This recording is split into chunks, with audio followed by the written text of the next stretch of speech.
जय श्री कृष्णा, राधे राधे। श्री माघ मास महात्म्य 8वां अध्याय आरंभ। यमदूत कहने लगा कि विकुंडल, तुमने बहुत ही सुंदर वार्ता पूछी है। यद्यपि मैं पराधीन हूँ, फिर भी मैं तुम्हारे स्नेहवश अपनी बुद्धि अनुसार तुम्हें बतलाता हूँ। जो प्राणी काया वाचा मनसा से कभी दूसरों को दुख नहीं देते, वे यमलोक में नहीं जाते। हिंसा करने वाले वेद, यज्ञ, तप और दान से भी उत्तम गति को नहीं पाते। अहिंसा सबसे बड़ा धर्म है। तप और दान ऋषियों ने बताया है। जो मनुष्य जल या पृथ्वी पर रहने वाले जीवों को अपने पेट भरने के लिए मारते हैं, वे काल सूत्र नामक नरक में जाते हैं और वहां अपना मांस खाते हैं तथा रक्त पीप पान करते हैं तथा पीप की कीच में कीड़े उनको काटते हैं। हिंसक जन्मांध, काने, कुबड़े, लूले, लंगड़े, अंधे, दरिद्रहीन आदि होते हैं। इस कारण इस लोक तथा परलोक में सुख की इच्छा रखने वाले को काया वचा तथा मन से दूसरों का द्रोह नहीं करना चाहिए। जो हिंसा नहीं करते हैं, उन्हें किसी प्रकार का भय नहीं होता है।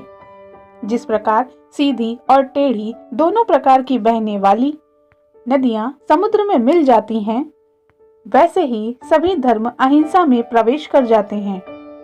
ब्रह्मचारी, गृहस्थ, वानप्रस्थी और यति सभी अपने अपने धर्म का पालन करते हैं तथा वे जितेंद्रिय रहने से ब्रह्मलोक को प्राप्त करते हैं। जो जलाशय आदि बनाते हैं तथा सदैव 5 यज्ञ करते हैं, वे यमपुरी नहीं जाते हैं। जो इंद्रियों के वशीभूत नहीं हैं, वेदवादी और नित्य ही अग्नि अर्थात हवन आदि का पूजन करते हैं, वे स्वर्ग को जाते हैं। युद्ध भूमि में जो शूरवीर मर जाते हैं, वे सूर्य लोक को प्राप्त होते हैं। जो अनाथ, स्त्री, शरण में आए हुए तथा ब्राह्मण की रक्षा के लिए अपने प्राण देते हैं, वे कभी स्वर्ग को जाकर वापस नहीं लौटते। जो मनुष्य लूले, लंगड़े, गरीब, अनाथ तथा वृद्धों का पालन करते हैं, वे भी स्वर्ग को जाते हैं। जो मनुष्य गौओं के लिए पानी का आश्रय करते हैं तथा कुआं, तालाब और बनवाड़ी बनवाते हैं, वे सदैव स्वर्ग में निवास करते हैं। जैसे जैसे जीव इनमें पानी पीते हैं, वैसे वैसे उनका धर्म बढ़ता जाता है। जल से ही मनुष्य के प्राण हैं, इसलिए जो भी मनुष्य प्याऊ लगवाते हैं, वे अक्षय स्वर्ग को प्राप्त होते हैं। बड़े बड़े यज्ञ भी वह फल नहीं देते जो फल बड़े छायादार वृक्ष मार्ग में लगवाने वाले व्यक्ति को मिलते हैं। जो मनुष्य वृक्ष रोपण करता है, वह सदैव दानी और यज्ञ करने वाला होता है। जो अच्छे फल और अच्छी छाया वाले वृक्षों को मार्ग से काटता है, वह नरकगामी होता है। तुलसी का पौधा लगाने वाला सभी पापों से छूट जाता है। जिस घर में तुलसी वन है, वह घर सभी तीर्थों के समान है और उस घर में कभी यमदूत नहीं आते। तुलसी की सुगंध से पितरों का चित्त आनंदमय हो जाता है और वे विमान पर बैठकर विष्णु लोक को जाते हैं।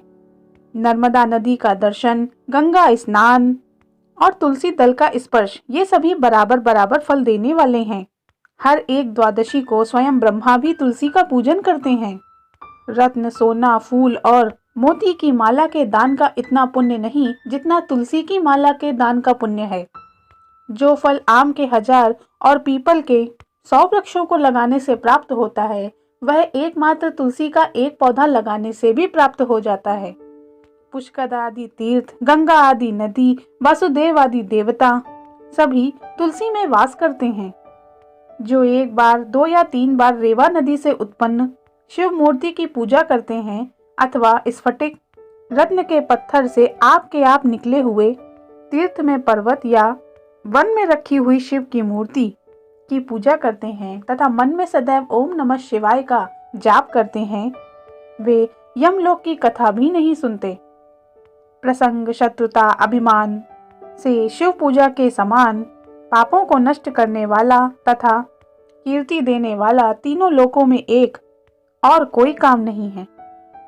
जो व्यक्ति शिवालय स्थापित करते हैं वे शिवलोक को जाते हैं। ब्रह्मा, विष्णु तथा शिव का मंदिर बनाकर मनुष्य बैकुंठवासी होता है। जो भगवान की पूजा के लिए फूलों का बाग लगवाते हैं वे धन्य हो जाते हैं। जो माता, पिता, अतिथि देवता आदि का सदैव ही पूजन करते हैं वे ब्रह्मलोक को प्राप्त हो जाते हैं। इति श्री माघ मास महात्म्य 8वां अध्याय समाप्त। जय श्री कृष्ण।